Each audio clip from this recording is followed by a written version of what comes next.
Let's talk about our founding period. David Koppel wrote an excellent piece back in April 2017. I'm daring to do this because I don't know that I can. At the Independence Institute. He said, one of the men to credit, well, let me start at the top. Gun control advocates often argue that gun control laws must be more restrictive than the original meaning of the Second Amendment would allow, because modern firearms are so different from the firearms of the late 18th century. This argument is based on ignorance of the history of firearms.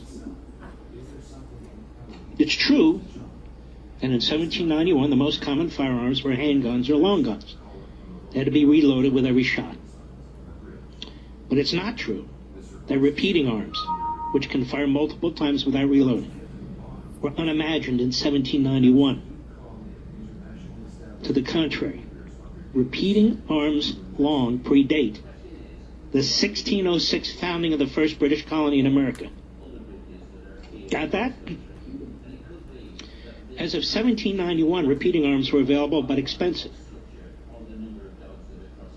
One of the men took credit for why repeating arms became much less expensive during the 19th century is the father of the Constitution, James Madison, who was also the author of the Second Amendment to the Bill of Rights. During his presidency, 1809 to 1817, Secretary of War James Monroe, who would succeed Madison as president, successfully promoted legislation to foster the development of firearms technology. I hope you're sticking with this. In particular, the federal armories at Springfield, Massachusetts, and Harpers Ferry, Virginia. Oh, you thought it was West Virginia? Well, at one point it was Virginia. Were ordered to invent the means of producing firearms with interchangeable parts.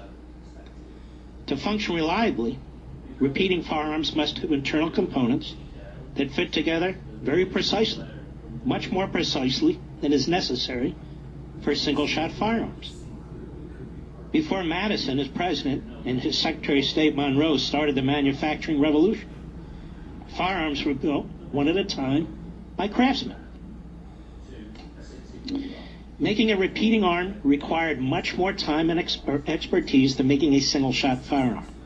How to make repeating arms was well known, but making them at a labor cost the average person could afford was impossible.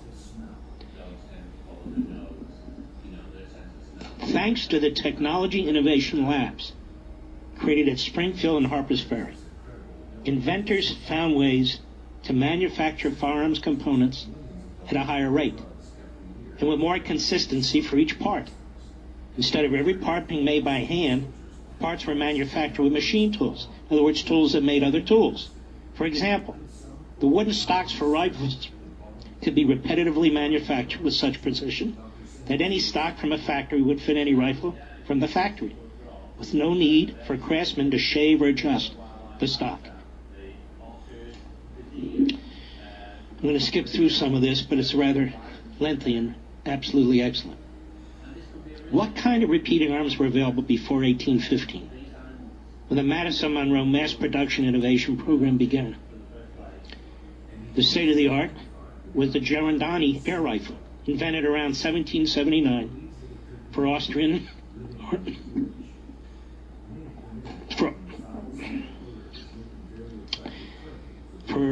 Army sharpshooters. Anyway, I can't complete this. Mr. Producer, I want you to put this up on Facebook